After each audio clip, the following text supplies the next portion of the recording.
جی اگلے کالر ہمارے ساتھ. جی السلام علیکم. جی السلام علیکم. جی میں گجرات شہر سے شہزادی امرین بات کر رہی ہوں. مجھے وزیر اعظم سے بات کرنی ہے. جی جی جی سن رہا ہوں. جی السلام علیکم سر. وعلیکم السلام. جی سر آج مجھے بے حد خوشی ہو رہی ہے کہ میں اپنے آنریبل پرائم منسٹر سے ڈائریکٹ بات کر رہی ہوں اور اپنی فیلنگ بتا رہی ہوں. اللہ تعالیٰ آپ کو اپنے حفظ و امان میں رکھے. آمین. جی خان صاحب، میں اور میری فیملی نے آپ کو اس لیے ووٹ دیا تھا کہ آپ ایک سچے پاکستانی اور ہونسٹ انسان ہیں. ہمیں آپ پر مکمل اعتماد تھا کہ آپ کبھی بھی پاکستان کے خلاف کوئی فیصلہ نہیں کریں گے، بلکہ ہمیشہ پاکستان کے حق میں ہی فیصلے کریں گے. لیکن حالیہ دنوں میں جب ہمیں یہ خبر سننے میں آئی کہ آپ نے اسٹیٹ بینک کو IMF کے حوالے کر دیا ہے تو یقین جانے یہ سن کر ہمیں بڑی تشویش اور مایوسی بھی ہوئی. کیوں؟ جی جی میں اس کا جواب دیتا ہوں. دیکھیں، پہلے میں اپنی قوم کو سمجھانا چاہتا ہوں کہ یہ IMF یہ کون سا جانور ہے.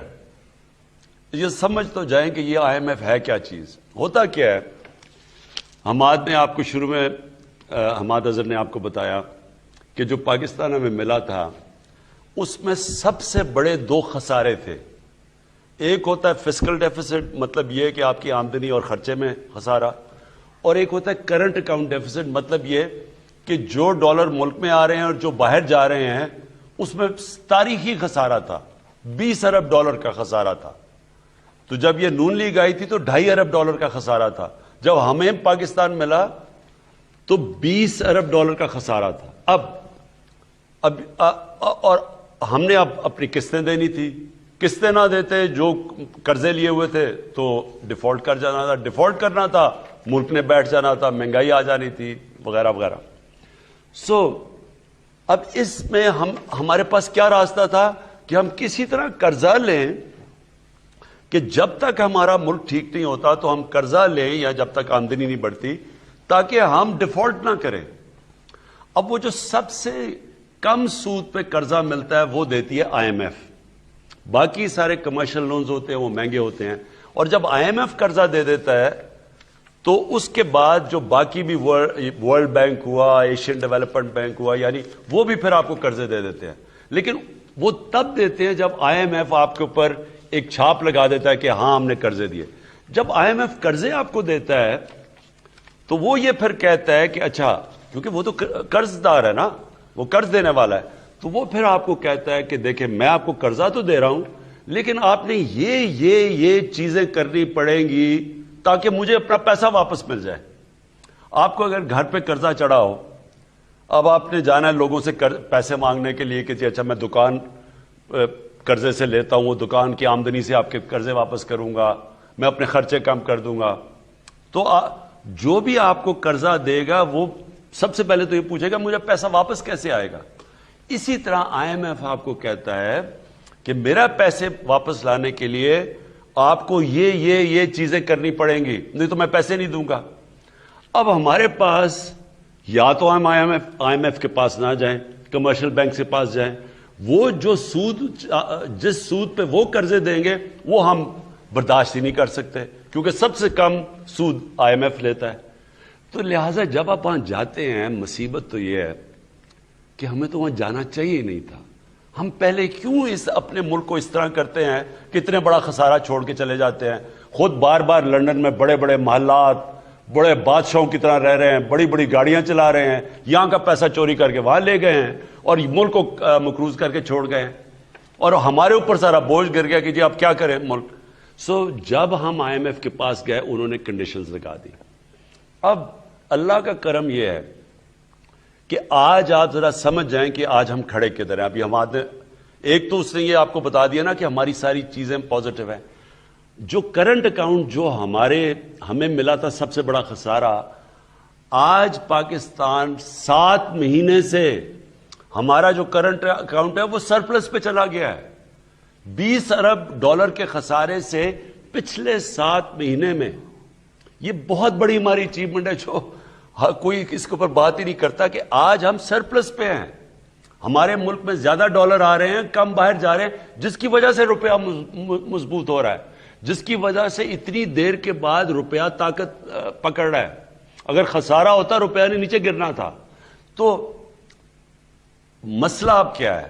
مسئلہ یہ ہے کہ آئی ایم ایف کے ہم پروگرام میں وہ اب کہہ رہے ہیں کہ آپ کو یہ کنڈیشنز کرنی چاہیے. اسٹیٹ بینک ان میں سے ایک ہے.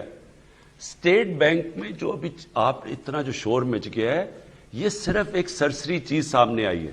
اس کے اوپر ابھی پارلیمنٹ میں جا کے ڈیبیٹ ہونی ہے پوری, اور پارلیمنٹ میں ڈیبیٹ یہ ہوگی, سارے اپنے سامنے رکھیں گے.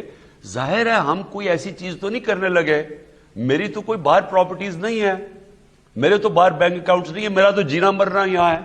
وہ کوئی آپ سمجھتے ہیں کہ میں ایسی چیز کروں گا جدھر پاکستان کے انٹرسٹ کو میں کمپرومائز کروں گا؟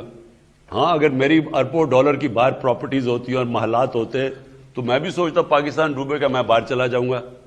جس طرح کہ کبھی ہوا ہی نہیں ہے کہ ایک ملک کا 3 دفعہ پرائم منسٹر, اس کے بچے بھی باہر بیٹھے ہیں, اس کے پراپرٹیز بھی ہیں, مہنگے مہنگے گھر بھی باہر ہیں, بڑی بڑی گاڑیاں بھی باہر ہیں, اور ہے یہاں کا جی میں پاکستان کا پرائم. یہ دنیا میں کہیں نہیں ہوتا.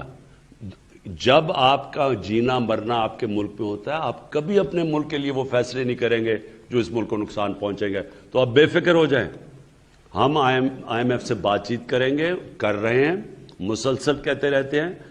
جدھر ہمارے ملک کا انٹرسٹ آ جاتا ہے, آپ میرے پہ پورا اعتماد رکھیں, کیونکہ میں نے تو یہاں جینا مرنا ہے نا, تو وہ کوئی ایسی چیز نہیں ہونے دوں گا. جی وزیر اعظم صاحب, کچھ سوشل میڈیا پہ بھی سوالات آ رہے ہیں. محمد سلیمان ہیں ٹورانٹو سے, کہتے ہیں کہ رمضان میں آپ کس وقت ورزش کرتے ہیں اور کیا ٹپس دیں گے, اور ساتھ ہی میں کہتے ہیں کہ کرونا میں بھی آپ نے آرام نہیں کیا, فوراً ہی کام شروع کر دیا. دیکھیں, کرونا کا میں رمضان میں تو ورزش ہمیشہ روزہ کھولنے سے پہلے کرتا ہوں, اور وہ آپ کو سب کو کرنی چاہیے, کیونکہ روزہ رکھنا ورزش کے بغیر مطلب کہ آپ رمضان کو ضائع کر رہے ہیں. یہ جو سو کے رمضان گزار دیتے ہیں, یہ تو بلکہ آپ کو رمضان کے بعد آپ کو مینٹلی بھی زیادہ طاقت ملنی چاہیے, اور فزیکلی بھی آپ کو طاقت ملنی چاہیے اگر آپ صحیح معنی میں روزے رکھیں. لیکن میں یہ کرونا کا پلیز آپ سب کو پھر سے کہنا چاہتا ہوں. دیکھیں, میں نے 1 سال احتیاط کی, نہ میں کبھی کسی شادی پہ گیا, نہ میں کسی ریسٹورانٹ میں گیا, اور اپنے آپ کو بچا کے رکھا. لیکن وہ سینٹ کے الیکشن میں میرے سے غلطی یہ ہو گئی کہ میں نے, کیونکہ اتنی دیر کچھ نہیں ہوا تو میں نے احتیاط نہیں کی اور مجھے کرونا ہو گیا. خیر اللہ نے کرم کیا, کیونکہ یہ اگر کرونا ایک ایسی بیماری ہے, یہ بڑی خطرناک بیماری ہے. اگر یہ اس کا وہ چلا جاتا چیسٹ کے اندر اور انفیکشن ہو جاتی تو اس کا بڑا سیریس کانسیکوینسز ہیں. میں آپ سب سے پھر سے تاکید کرتا ہوں کہ دیکھیں, یہ تیسرا ویو جو ہے, میں آپ کو جتنا بھی کہوں یہ کم ہے کہ آپ کم از کم یہ اپنے ہر جگہ پہن کے جائیں. اس سے بہت سب سے زیادہ فرق پڑتا ہے اس سے. تو اگر ہم نے آپ کو یورپ کی طرح کا لاک ڈاؤن نہیں کیا ہوا, کیونکہ ہمیں اپنے غریب کی فکر ہے, لیکن آپ کو بھی اپنے غریب کی فکر ہونی چاہیے کہ اگر یہ پھیل گیا تو اس کا بڑا ہمیں نقصان ہو سکتا ہے. ہم برداشت نہیں کریں گے, بڑے بڑے ملک نہیں برداشت کر سکتے, تو ہم نہیں برداشت کر سکیں گے. اس لیے پھر سے میں کہوں گا احتیاط کریں. جی اگلے کالر ہمارے ساتھ لائن پر ہیں. جی السلام علیکم. وعلیکم السلام. جی کون صاحب, کہاں سے بات کریں؟ سر صداقت علی بول رہا ہوں, ٹائیگر فورس تحصیل و ضلع جنگ گاؤں کوٹے سے شاہ. میری تمام ٹائیگر فورس وزیر اعظم صاحب کو دل گہرائیوں سے سلام پیش کرتی ہے. وعلیکم السلام. جی سب سے پہلے میرا سارا ایشو ہے کہ جو وزیر اعظم صاحب ہمارے ریلیف غریب عوام کو دے رہے ہیں 7 ارب روپیہ, تو یوٹینٹی سٹور جو شہروں کے دور ہیں, گاؤں میں ہیں, وہ بلیک کر دیتے ہیں. وہ 2-3 کی ہم نے رپورٹیں بھی لگائی ہیں, لیکن وہ آگے سے کہتے ہیں کہ آئی ایم ڈی تک ہم ملے ہوئے ہیں, آپ ہمارا کچھ نہیں کر سکتے. پورے پاکستان سے اس کا بڑے کالز آ رہی ہیں, بتا رہے ہیں یوٹیلیٹی سٹورز. جی میں یہاں حماد بیٹھے ہوئے ہیں, انڈسٹریز کے منسٹرز, اور ان کا ڈیول چارج فائنانس کا بھی ہے, تو میں اس کے اوپر پورا ان کے اوپر زور لگاؤں گا کہ رمضان میں ہم نے یوٹیلیٹی سٹورز کے اوپر پورا سامان پہنچانا ہے, ہم نے ان کے اوپر نظر رکھنی ہے. مجھے صرف افسوس یہ ہے کہ ہم نے کوشش پہلے کی تھی کہ یہ سارا آٹومیشن کے اوپر آ جائے، یعنی کہ سارا جو یوٹیلیٹی سٹورز ہیں یہ آٹومیشن پہ آئیں. مجھے افسوس سے کہنا پڑتا ہے کہ ان کے اپنے لوگوں نے بیٹھ کے یہ ہونے نہیں دیا. انہوں نے سیبوٹاج کیا، عدالت میں کیس کر دیا، وہ آٹومیشن نہیں ہوئی، نہیں تو ہمیں یہ پرابلمز نہ آتے. یہ بہرحال ہم کر رہے ہیں، لیکن رمضان میں ہم نے پوری طرح یوٹیلیٹی سٹورز میں سامان پہنچانا ہے، یہ میرا وعدہ ہے. اور ساتھ ساتھ ہم نے رمضان بازار کھولنے ہیں تاکہ لوگوں کو سستی چیزیں ملیں، اور اس کے اوپر ہم پوری کوشش کر رہے ہیں. اور اس کے علاوہ ایک احساس پروگرام ہے ہمارا. ہم تقریباً 75% پاکستانیوں کا اب ڈیٹا بن چکا ہے، اور یہ ہمارا ڈیٹا جیسی جیسی کمپلیٹ ہوگا ہم اب لوگوں کو باقاعدہ سٹورز کے اوپر عام آدمی کو موقع دیں گے کہ وہ سستا آٹا خرید سکے، وہ سستی گھی خرید سکے. ہم نے لوگوں کی تحفظ کے لیے یہ اب احساس کا، یہ دنیا میں بڑے کم ملکوں میں اس طرح کا پروگرام ہوگا. یہ ہم نے پورا ڈیٹا بیس پہلے ڈیولپ کیا، اور انشاءاللہ جون تک 100% ہم کور کر لیں گے پاکستان کو. تو ہم ڈائریکٹلی لوگوں کو، عام آدمی کو ڈائریکٹ سبسڈی دے سکیں گے، اور وہ بنیادی چیزوں پہ، دالوں پہ، آٹے پہ، گھی پہ، تاکہ عام آدمی کے لیے یہ جو مہنگائی کا بوجھ ہے یہ نہ پڑے.